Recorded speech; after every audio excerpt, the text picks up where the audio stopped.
Hola, buenas tardes a todos los alumnos del Básico C. Qué bueno que están perseverando en su curso. Y el tema de hoy es la idolatría. Es un tema interesante del cual vamos hoy a estar aprendiendo mucho. Y lo primero que vamos a hacer en este tema es mirar la definición de lo que es idolatría.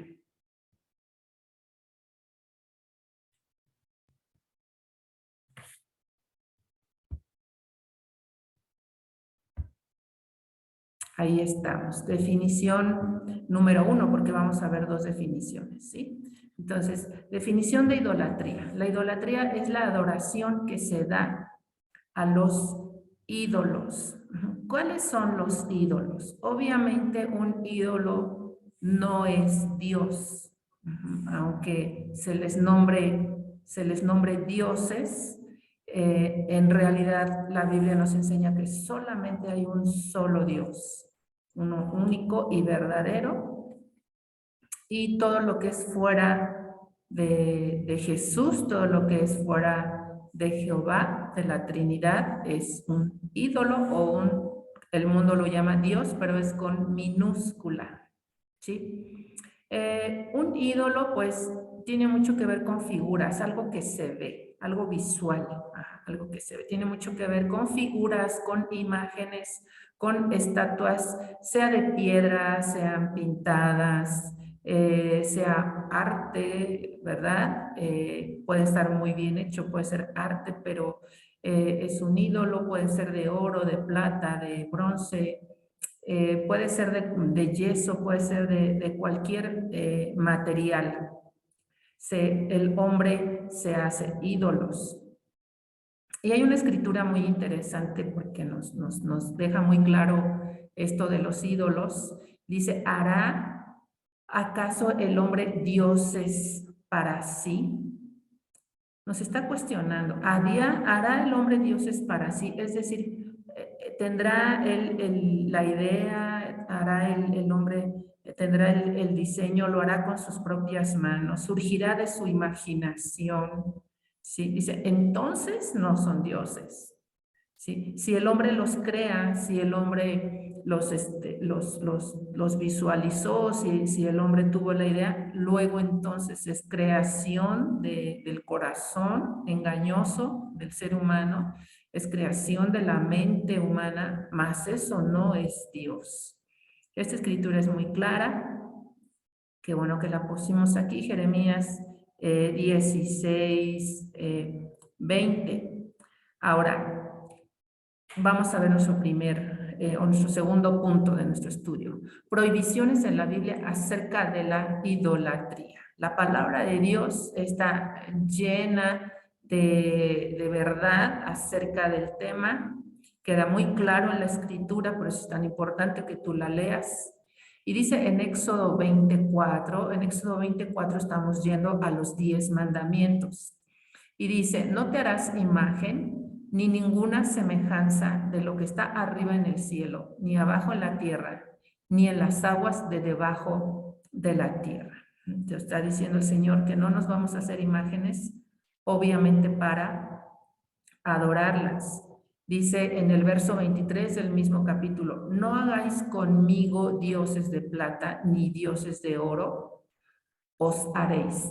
Aquí hay una palabra clave que es importante subrayar porque esto nos sitúa muy bien en la verdad bíblica. Dice conmigo, porque a veces decimos, no, yo no tengo ídolos, pero tienes imágenes supuestamente de Jesús, tienes cruces donde ahí supuestamente está clavado el Hijo de Dios, y incluso hay cuadros que supuestamente están allí dando a entender que son la Trinidad.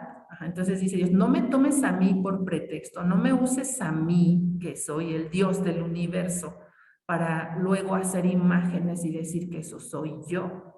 Sí, el Dios tan grande no puede ser representado en algo que el hombre hace. Entonces ahí está muy clara la prohibición. Continuemos. La idolatría es un grave pecado que ofende a Dios. Número uno, es un pecado, la idolatría. Y es un pecado muy grave porque es un pecado contra Dios que nos afecta a todos, pero es un pecado directo contra Dios, directo contra su santidad, directo contra la esencia de Dios, ¿sí? Él se ha querido manifestar siempre a la humanidad desde el principio. Él ha querido tener relación estrecha con el ser humano. Nunca ha abandonado al ser humano, siempre nos ha ayudado en la historia del ser humano. Siempre veremos grandes señales de la fidelidad de Dios, de la presencia de Dios con el hombre para ayudarle, para sacarlo adelante estando con él. Y sabemos principalmente que a través de la salvación, ¿no?, de su Hijo Jesús por nosotros. Y vemos en el Salmo 106, 19 y 21, dice, hicieron becerros en Horeb, se postraron ante una imagen de fundición. ¿Cuándo pasó eso?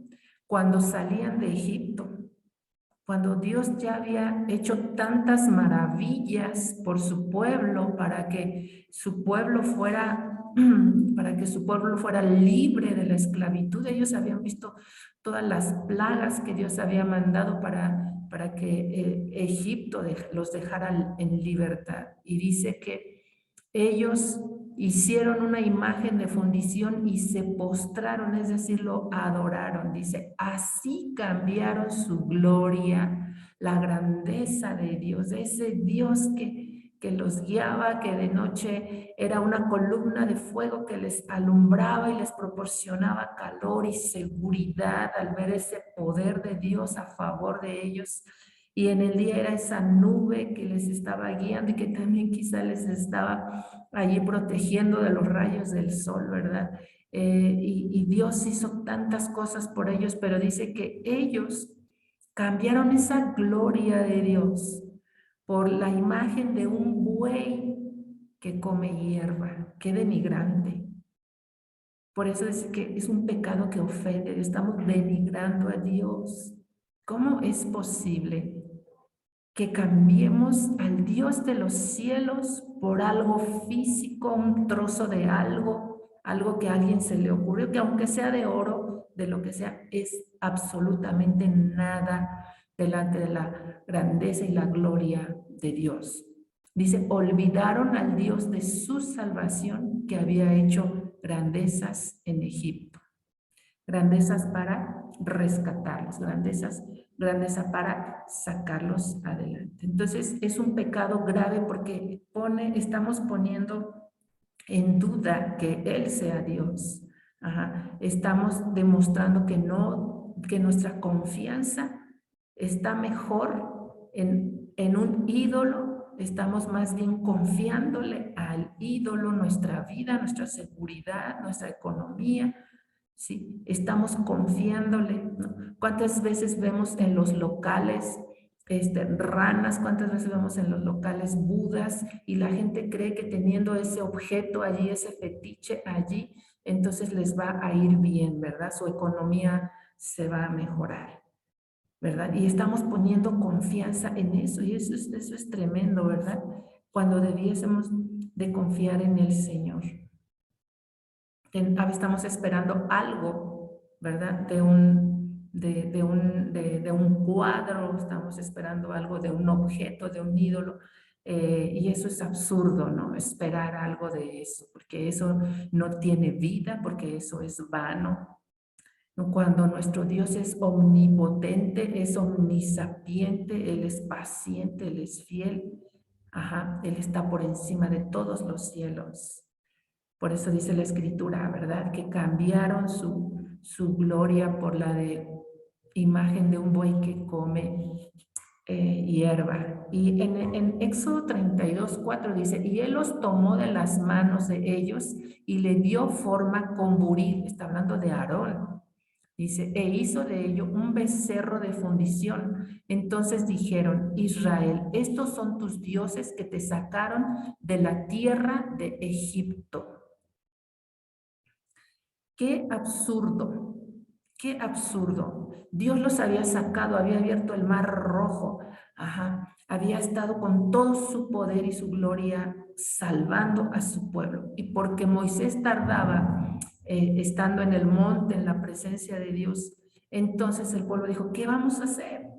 ¿No? Y Aarón les pide que le traigan los zarcillos de oro que se habían puesto en los oídos, ¿sí? Y todo el mundo trae los zarcillos de oro, lo funden y le dan forma y hacen un becerro. Entonces el pueblo al ver todo esto dice, ¡ay, estos son los dioses que nos sacaron de la tierra de Egipto! ¡Ay, qué absurdo! ¿Verdad? Por eso vemos nosotros aquí que es un pecado y estamos ofendiendo a Dios. Continuamos. La idolatría es insensatez. Insensatez. Vamos a mirar en Isaías 44, versos 13 al 15. Dice, el carpintero tiende la regla, lo señala con almagre, lo labra con los cepillos, le da figura con el compás, lo hace en forma de varón, a semejanza de hombre hermoso, para tenerlo en casa. Dice, corta cedros y toma ciprés y encina, que crecen entre los árboles del bosque, planta pino, que se críe con la lluvia, de él se sirve luego el hombre para quemar y toma de ello para calentarse. Enciende también el horno y cuece panes, hace además un dios y lo adora, fabrica un ídolo y se arrodilla delante de él. Fíjate cómo en este pasaje de Isaías nos muestra como todo el proceso, ¿no?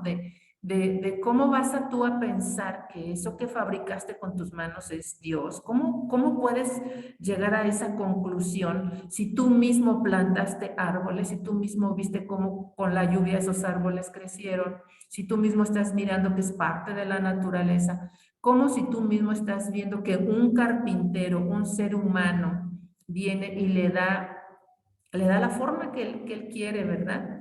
Dice, fíjate qué chistoso, porque aquí dice que lo hace en forma de varón, a semejanza de hombre hermoso para tenerlo en casa, ¿no? ¿Cuántas veces tú ves ídolos que se dice que es Jesús o que es cualquier otro ídolo, entre comillas, dice la gente, ¿no? Dice santo, y con los ojos azules y las pestañas rizadas y un cutis perfecto, y dicen, eso es Jesús o eso es tal deidad, ¿verdad? Y vemos como en el corazón del ser humano hay como una necesidad, ¿verdad?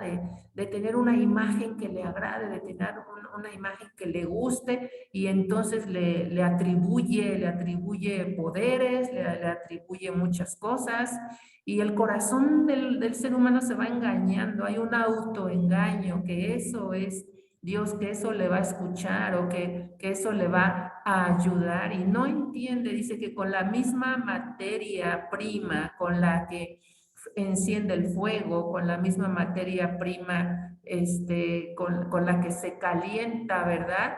Con la que cuece panes, después con esa misma materia se va a hacer un Dios, ¿no? Por eso es una insensatez. Vamos a ver otros versículos. Dice, ahí seguimos en Isaías 44, dice, no discurre para consigo, no tiene sentido ni entendimiento para decir, parte de esto quemé en el fuego y sobre sus brasas cocí pan. Hace carne y la comí, haré de el resto de él una abominación. Me postraré, o sea, lo adoraré. Adoraré, ¿no? Delante de un tronco de árbol. Verso 20. De ceniza se alimenta su corazón, engañado le desvía, para que no libre su alma ni diga, ¿No es pura mentira lo que tengo en mi mano derecha? Ahora, la escritura es clara aquí. Dice que el corazón se llena de ceniza. ¿Sí? Es decir, ¿para qué te sirve la ceniza? La ceniza es como polvo nada más. ¿Sí? Y de eso se llena el corazón de una persona que está confiando en algo que no tiene vida, en algo inerte, en algo que surgió de, a lo mejor cenó de más y fue algo que soñó, que se le vino a la mente, ¿verdad? Y dice, pero no entiende porque estamos mirando que es insensatez, ¿sí? La insensatez, bueno, es que no está usando de juicio, la persona no está usando de juicio, no está, está sin reflexión, no está reflexionando lo que está ocurriendo. No puede ser un cuadro, no puede ser una pintura, no puede ser algo de bulto, ¿verdad? Por más bello que se le haga, eso no puede ser Dios. Por eso entendemos, sí, que es insensatez porque está actuando de una forma irracional, sí. Es como si yo fuera al cuarto de mis hijas y tomara una de sus muñecas, ¿verdad? Y dijera, ahora tú eres mi Dios. Pues como que algo estaría yo mal, ¿verdad? Estaría mal bastante. Continuamos. Consecuencias de la idolatría. Este punto es importante porque al vivir engañados, al poner nuestra confianza en una mentira, seguro vendrán consecuencias, porque estamos poniendo nuestra confianza, nuestra vida, estamos hablando con ello, estamos pidiéndole a ese ídolo, ¿verdad? Entonces, consecuencias de la idolatría. Vamos a ver algunas. Número uno, algunas. Número uno, viven bajo temor. Una persona que es idólatra es una persona temerosa. Es una persona temerosa y por eso tiene que hacer ritos, por eso tiene me viene a la mente ahorita lo que un padre católico comentó acerca de las bandas de jóvenes que están en las calles, ¿no? Y hay lucha de bandas y todo, y dice, muchos de ellos se tatúan en la espalda, se tatúan en el pecho a la guadalupana, ¿no? A la Virgen Morena que dicen de México.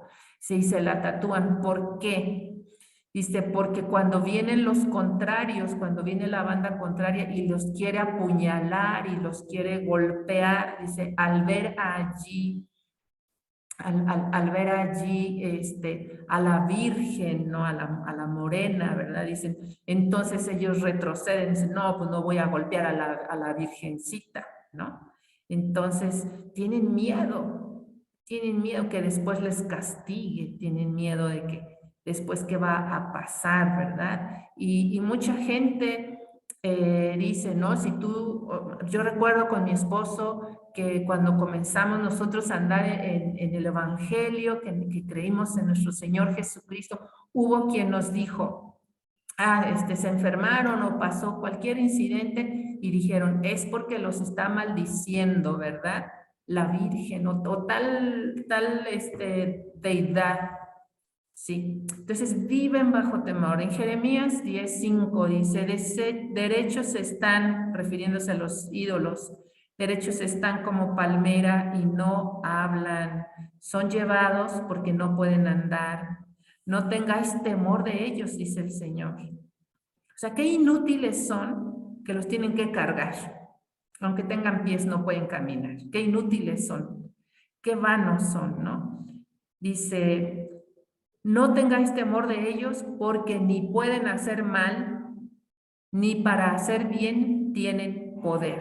No pueden hacer ni malo ni bueno. Es un trozo de materia solamente. Todo está en la imaginación de alguien. Ajá. aunque le abre su corazón, aunque le adora, eso es solamente un trozo de material. ¿Ok? Otro más, vamos a ver, otra consecuencia, sequedad espiritual. Esto es un punto del que podríamos hablar mucho en el Zoom, por ejemplo, ¿verdad? En nuestro Zoom. En Jeremías 50:32 dice, sequedad sobre sus aguas. No dice sobre la tierra, dice sequedad sobre sus aguas y se secarán porque es tierra de ídolos y se entontecen con imágenes. La Biblia es clara, cuando el pueblo de Dios, cuando el pueblo de Israel pecaba, cuando el pueblo de Israel se rebelaba contra Dios, olvidando sus mandamientos, y yéndose tras los dioses con minúscula de las otras naciones, ¿sabes qué pasaba? El cielo se cerraba y dejaba de llover. Y el día de hoy, ¿cuántos? Estoy hablando geográficamente, ¿cuántos lugares hay donde hay una sequedad? No solo una sequedad física. Hay sequedad física porque hay falta de trabajo, porque las cosechas no se dan, ¿verdad? Porque hay una sequedad física porque no hay prosperidad, hay una pobreza extrema, hay lugares donde la gente vive de una manera paupérrima, ¿no? O sea, una escasez tremenda, ¿no? La gente vive con hambre, pasan tantas necesidades, seguramente hay idolatría en esos lugares, ¿no? En la India, por ejemplo, que tienen miles y miles de deidades, miles y miles de dioses con minúscula, cuánta pobreza, cuánta suciedad hay, ¿sí? Y dice aquí claramente, que se entontecen porque es una tierra de ídolos, ¿sí? Hay una sequedad espiritual en todos estos lugares, porque hay no hay fe, no hay gente de fe, no hay oración, no hay adoración al Dios verdadero, no se reconoce al Dios verdadero, no hay gratitud al Dios del cielo, no hay temor de Dios. En esos lugares, y hay una sequedad espiritual, hay lugares desérticos porque hay tan poca gente, pero no solo porque hay poca gente, sino porque la matriz se cierra, ¿no? De las mujeres, casi no hay matrimonio, casi la gente se divorcia, se deja, hay tantos niños solos, o también hay lugares en donde no necesariamente que falte la economía, no necesariamente que haya gente muy pobre, ¿no? Alguien me comentó de Las Vegas, una hermana en Cristo que fue a visitar a sus familias en Estados Unidos y la invitaron y fueron a Las Vegas. Y ella me dice, me cuenta, deberías de ver eso, sentir esos cielos cerrados, todo tan lujoso, tan brillante, tanto dinero que se mueve, pero la gente es completamente fría, la gente está sorda, la gente está ciega, allí todo se mueve por el dinero. Hay un Dios que se llama Mamón, ¿no? Que es el Dios del materialismo, ¿no? Entonces, tierras secas, tierras sin Dios. Esa es la sequedad espiritual, donde no, la gente está como muerta, viva, pero como muerta, ¿verdad? Esa sequedad espiritual. Otra consecuencia es que la gente es necia. Veíamos hace un rato que se entontecen, ¿no? Se enajenan con los ídolos. Obviamente alguien que piensa que ese bulto, que esa figura, o esa planta o ese rito, todas esas cosas gente que piensa que por eso le va a ir bien, que eso es lo que le ayuda. Obviamente algo no está bien con su razonamiento, ¿no? Obviamente algo no está bien con la conciencia que Dios nos ha dado. Entonces, son necios, dice en Romanos 1:12, profesando ser sabios, se hicieron necios. Profesando ser sabios, se hicieron necios, o sea, olvidaron a Dios. No tuvieron en cuenta a Dios, dice este pasaje de Romanos. Ajá, no tienen en cuenta a Dios y se va tras lo que ven sus ojos, porque algo que pasa con los ídolos es que seducen los sentidos humanos. Sí, seducen los sentidos humanos y al rato estamos pensando que la lluvia puede ser el Dios, ¿no? O que un animal puede ser Dios, pero eso es la creación de Dios que demuestra la grandeza del Creador. Vamos a continuar. Número 4, esta es muy importante, ¿no? Fornicación espiritual. Fornicación espiritual. Oseas 4:12 dice, mi pueblo a su ídolo de madera pregunta y el leño le responde, ojo, hemos visto que el ídolo nada es, que no puede hacer nada, ni bueno ni malo, lo acabamos de leer. Sin embargo, aquí dice, mi pueblo a su ídolo de madera, a un trozo de madera, un trozo que fueron al árbol y le cortaron, dice, pregunta, dice, y el leño le responde. ¿Pero por qué le responde? Dice, porque espíritu de fornicación lo hizo errar y dejaron a su Dios para fornicar. Porque mucha gente es engañada. Ya viste la clase pasada, las trampas del ocultismo. El diablo va a querer que tú pienses que eso con lo que te estás fascinando, que eso con lo que, tras lo que se está yendo tu corazón y tus sentidos, eso realmente es Dios. ¿Por qué? Porque a lo mejor te contesta, porque a lo mejor alguien puede decir, es que a mí me contestó tal ídolo, tal santo, tal virgen. Pues es que me contestó. Bueno, la Biblia es clara, dice que contestan porque hay un espíritu de fornicación. ¿Qué es eso de espíritu de fornicación? ¿Sabes? Esto tiene mucho que ver con que Dios nos a sus hijos, a los que hemos creído en Él, nos ha hecho su pueblo y nos ha hecho su novia. Dice la Escritura, lo vamos a leer en Nueva Traducción Viviente porque está muy clarito, dice 2 Corintios 11:2. Pablo le está diciendo a la iglesia, pues los celo con el celo de Dios mismo, los prometí con una novia pura, perdón, los comprometí como una novia pura a su único esposo. ¿Quién? Cristo. En Reina Valera dice Pablo, los he desposado a ustedes, la iglesia, los creyentes, les dice, los he desposado con un solo esposo. ¿Quién? Cristo. Por eso dice que es un espíritu de fornicación, porque te lleva a ser desleal a Dios. Te lleva a ser infiel a Dios. Una persona idólatra es una persona que le está siendo infiel a su Dios, al que dio su vida por él, al que le ama, al que le ama con un amor puro y santo, al que todo el tiempo está por nosotros.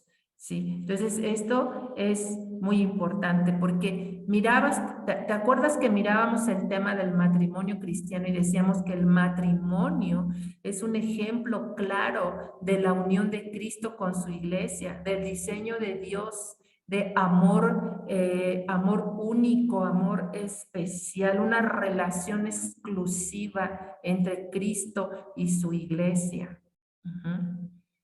Entonces la idolatría ofende a Dios, la idolatría es infidelidad a Dios, la idolatría nos lleva a separarnos completamente de Dios, es fornicación espiritual.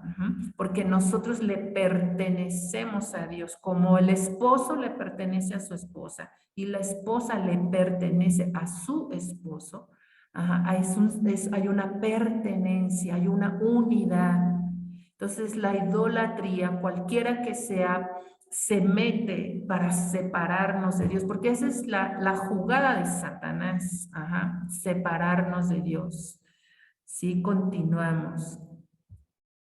Es muy importante saber que hay un solo mediador. ¿Qué es un mediador?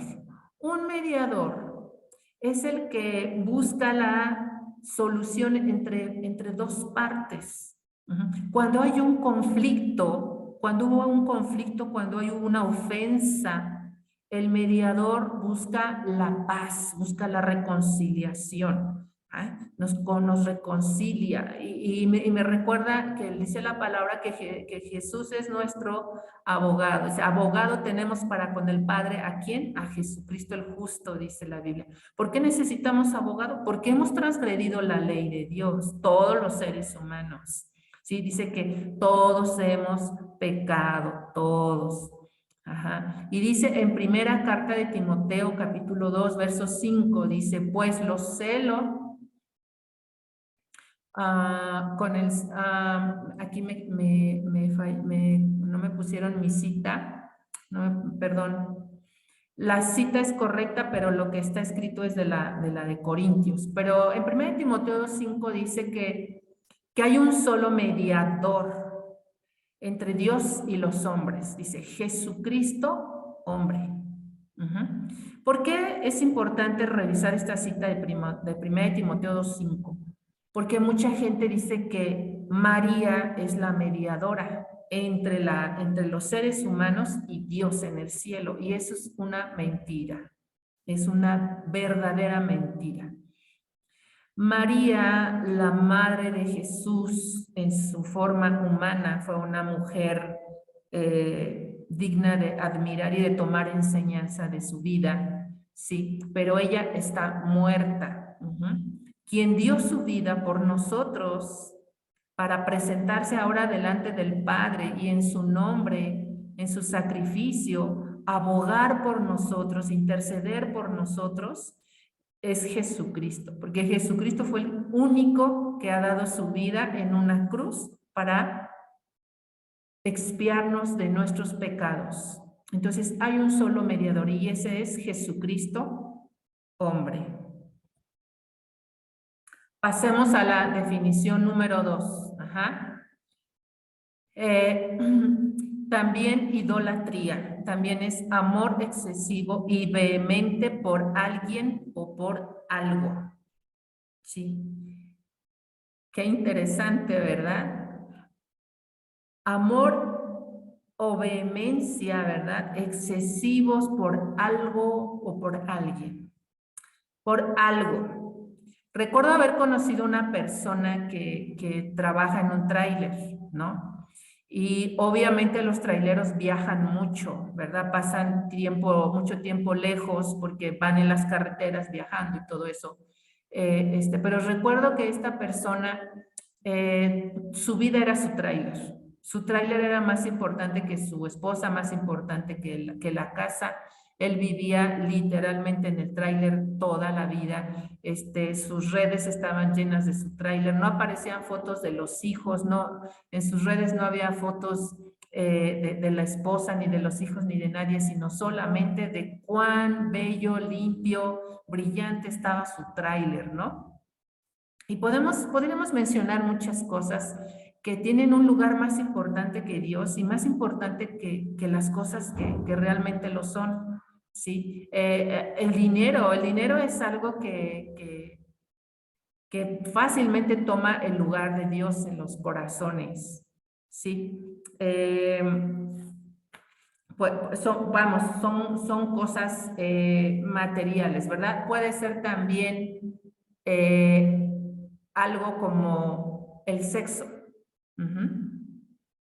Vivimos en una cultura en la que la música habla de ello, las imágenes para donde voltees vemos todo está erotizado, Entonces, aún dentro de la iglesia es un pecado que aunque se oculta, pareciera que el Dios de las personas, tristemente, a veces también en los cristianos, es el sexo desordenado, porque el sexo no es, la realización, ¿verdad? La cristalización de tu sexualidad no es un pecado, pero cuando es desordenado vemos que sí toma el lugar más importante en el corazón, en los pensamientos, en los intereses de una persona, y esto es idolatría. Alguien, obviamente estamos hablando de una persona, ¿sí? Pero idolatría es cuando he conocido mujeres que aman a su esposo, bueno, lo aman más que a ellas mismas, más que a sus hijos, más que a Dios, más que a nadie. Y conste que tenemos que amar a nuestro esposo, tenemos que amar a nuestra esposa, tenemos que amar a nuestros hijos, pero a veces ellos tienen un lugar tan grande, tan especial, que o nos enajenan, o nos entontecen, o nos arruinan por completo. A veces, si el esposo no me ama, me arruina por completo. Y sabes, creo que realmente es muy triste. O la pérdida de alguien, ¿verdad? La pérdida puede ser algo muy triste y lleva todo un proceso salir adelante de una infidelidad o de una pérdida, ¿verdad? O de que el esposo o la esposa no me aman o el hijo no me da todo el lugar que yo quisiera, ¿verdad? Somos carne, somos seres humanos, pero cuando conoces a Dios, cuando amas a Dios, Dios te ayuda a que eso no sea el centro de tu universo y Dios te salva y te saca adelante. Conocí una mujer que ella dice, es que yo puse toda mi confianza en mi hijo varón, ¿no? Y dice, es que mi hijo varón me va a amar siempre y mi hijo varón me va a ayudar y todo eso. ¿Y qué pasó cuando el hijo varón fue creciendo? Que solo fue tristeza para su mamá, ¿no? Porque lo que menos hacía el hijo era ocuparse de la mamá o de honrarla, ¿no? Sino todo lo contrario. ¿Y cómo no? Pues sí, seguramente creció consentido. ¿Te das cuenta? Entonces, hay quienes aman tanto a sus hijos, hay quienes aman tanto, no sé, a un artista de cine. ¿Sí? Hay quienes se tatúan el nombre de una persona y la llevan en el corazón con una pasión tan tremenda. Y que más bien eso es idolatría. La tercera, también hay idolatría por el yo. Sí, por el yo, por uno mismo, por uno mismo. Nos idolatramos a veces. Esto es importante, esto es egolatría. Egolatría viene de las palabras griegas, ¿no? Ego, yo.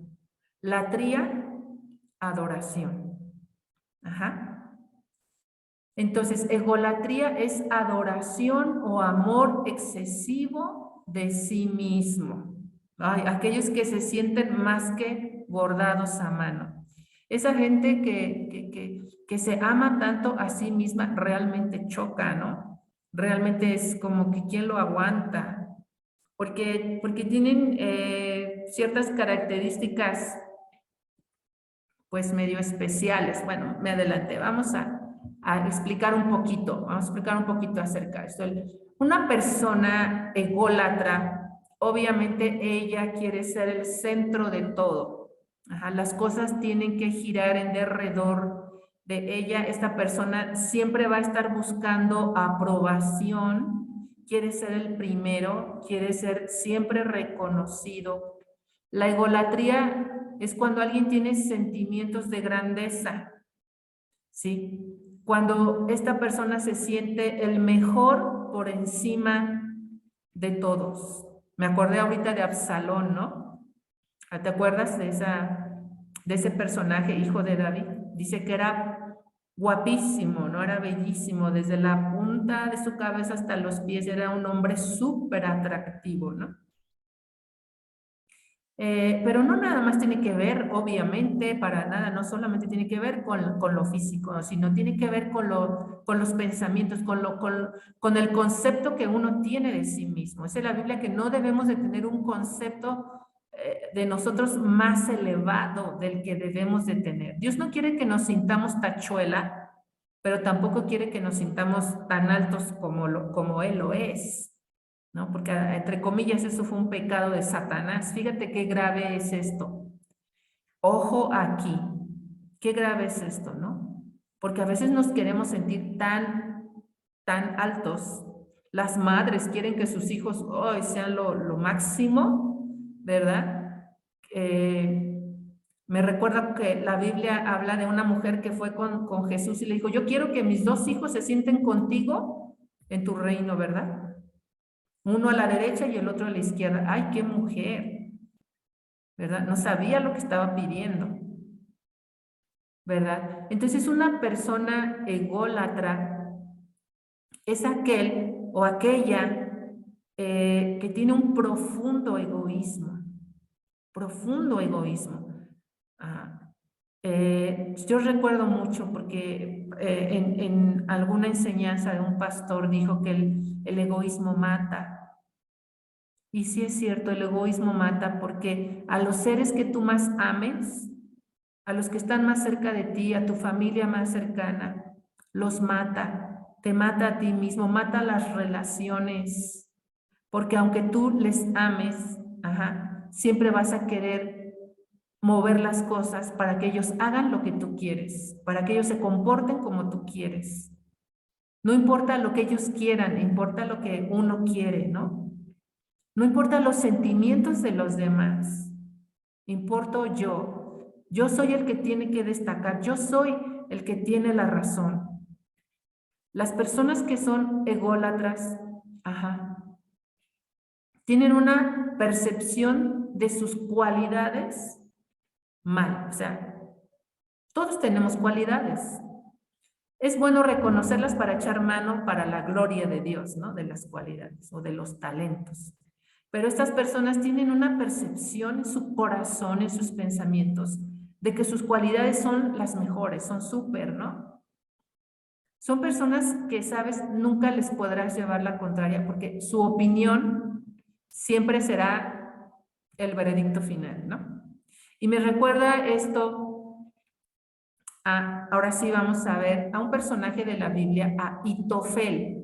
¿Quién fue Ahitofel? Ahitofel fue un consejero muy sabio, muy reconocido en los tiempos de David. De hecho, era gente cercana al rey David. Era un hombre muy importante, se le reconocía por su sabiduría, por su espiritualidad, y se dice que en aquellos entonces el consejo de Ahitofel era tan aceptado casi como el consultar a Dios, fíjate.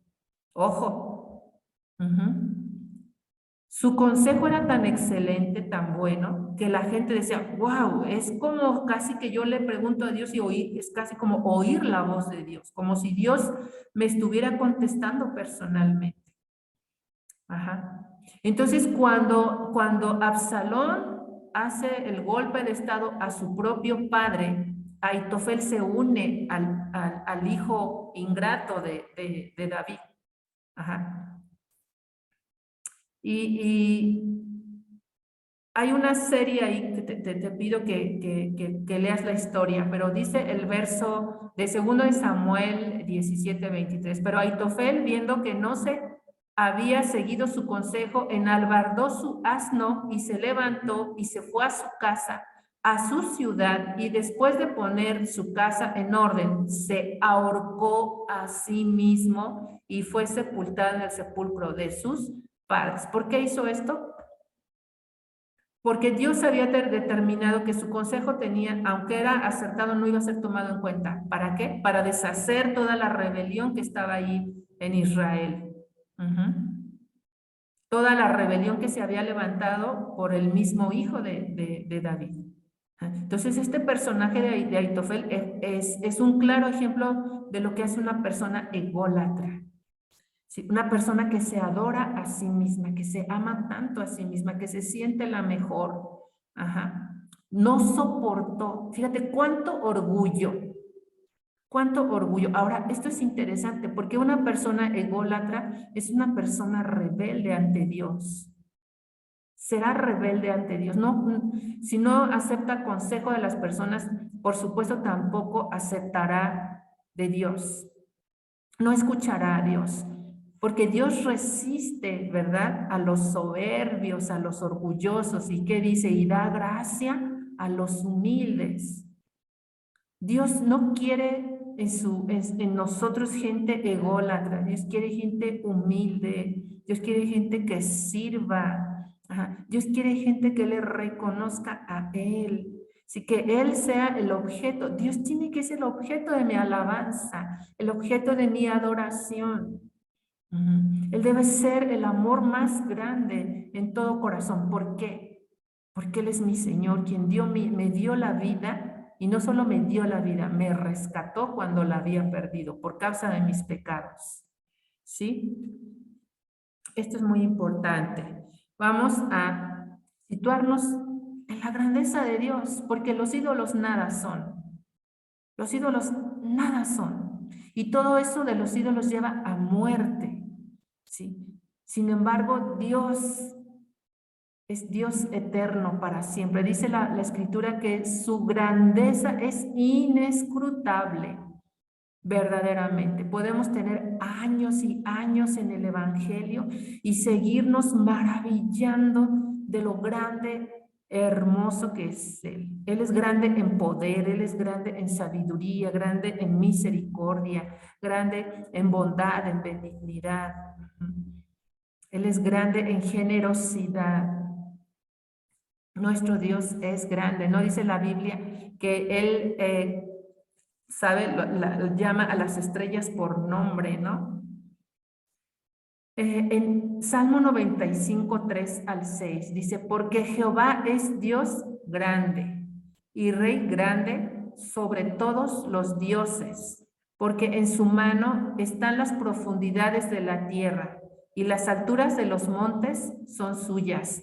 Suyo también el mar, pues él lo hizo y sus manos formaron la tierra seca. Venid, adoremos y postrémonos. ¿Sí? Arrodillémonos delante de Jehová, nuestro Hacedor. ¿Cuántas razones estamos recibiendo aquí? ¿Cuántas razones hay en la Biblia? Está llena de motivos y de razones por las cuales Él es digno de adoración. Él sí es digno de ser adorado. Él es el eterno. Ajá. Él es el altísimo. Él es el soberano. Él es el todopoderoso, el omnipresente, omnisapiente. Ajá. Él es el príncipe de paz. Él es el salvador, el libertador. Él es la roca de nuestra salvación. No tiene nada que ver con los ídolos. Los ídolos son nada, absolutamente nada. Y el Señor dice que el que hace ídolos y cree en ellos y en ellos pone su confianza, se viene a ser como un ídolo, que aunque tenga ojos no ve y oídos y no oye. Y tiene manos y pies, pero es inútil, nada puede hacer. ¿Sí? Bueno, pues continuamos aquí. Quiero que pasemos a dos acciones prácticas. Y la primera es que tenemos que destruir todo lo relacionado con la idolatría. ¿Sí?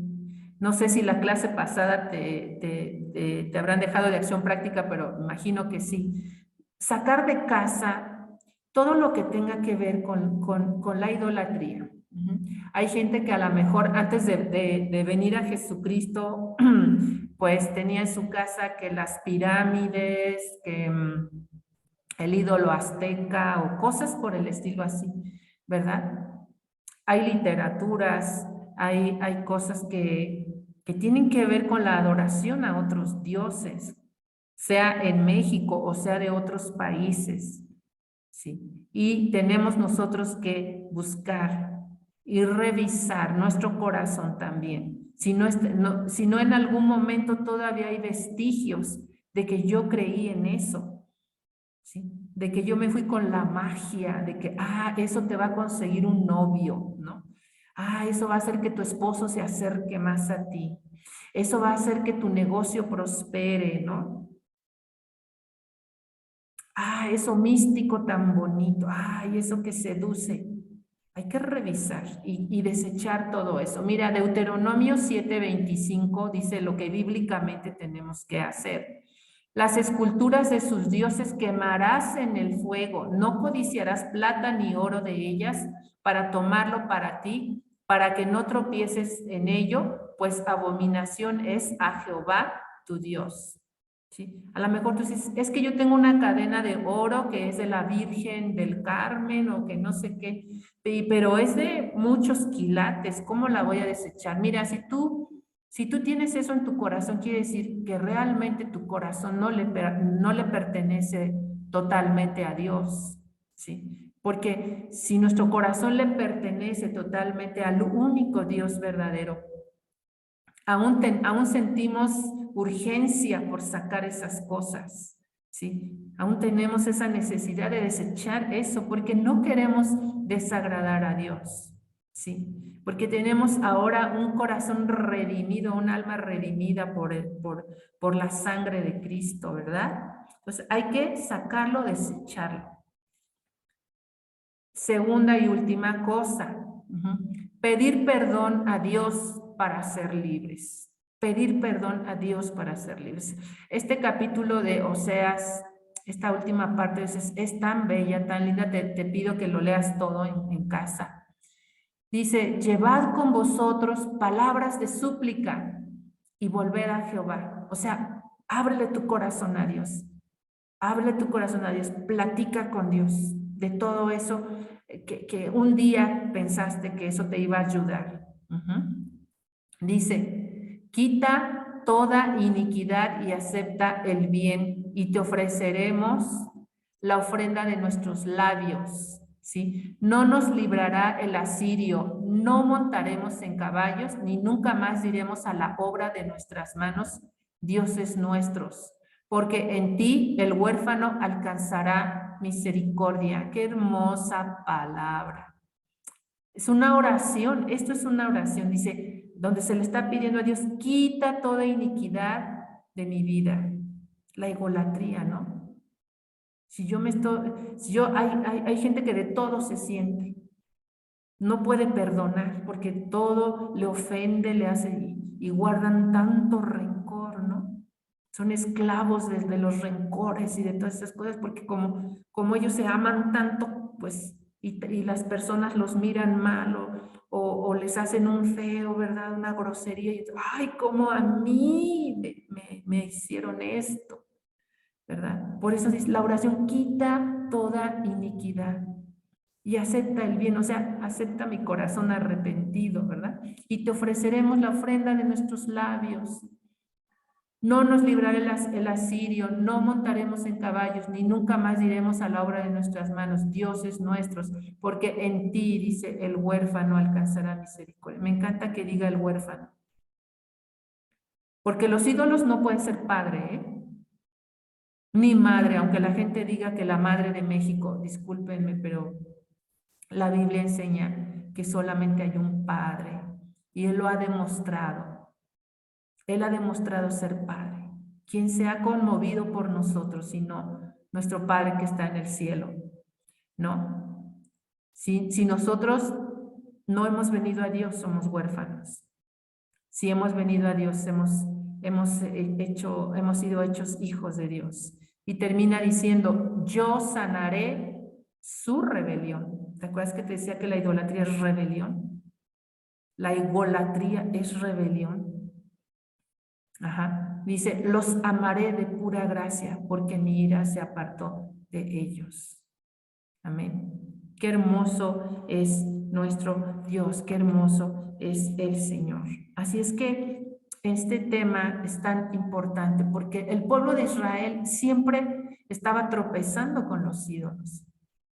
Es impresionante porque muchos de ellos vieron portentos de Dios, muchos de ellos, no solamente el pueblo que salió de Egipto.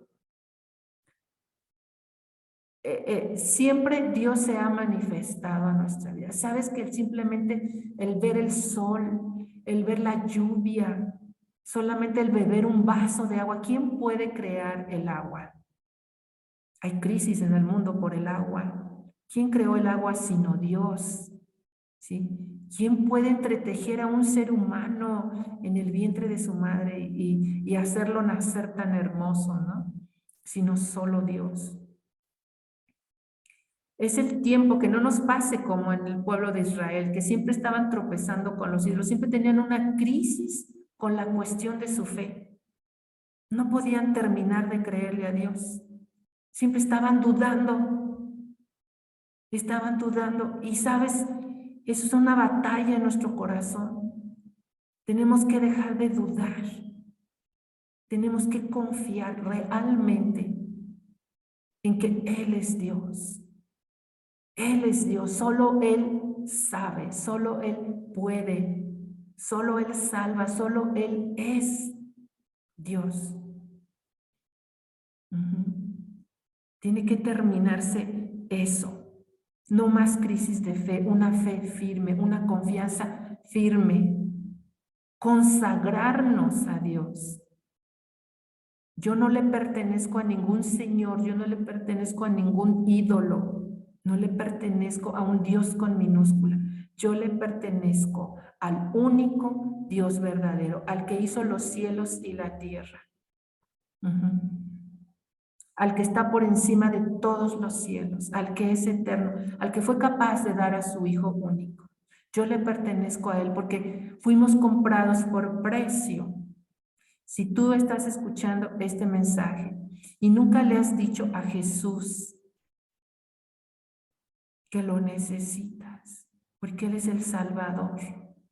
Él es el único que salva el alma, pero no la salva de un problema el día de hoy, aunque nos ayuda. Él salva mi alma por la eternidad. Él da vida eterna. Él es el Dios que da vida eterna. Así es que mi confianza en Él debe ser firme. Solo a Él adoro porque le pertenezco.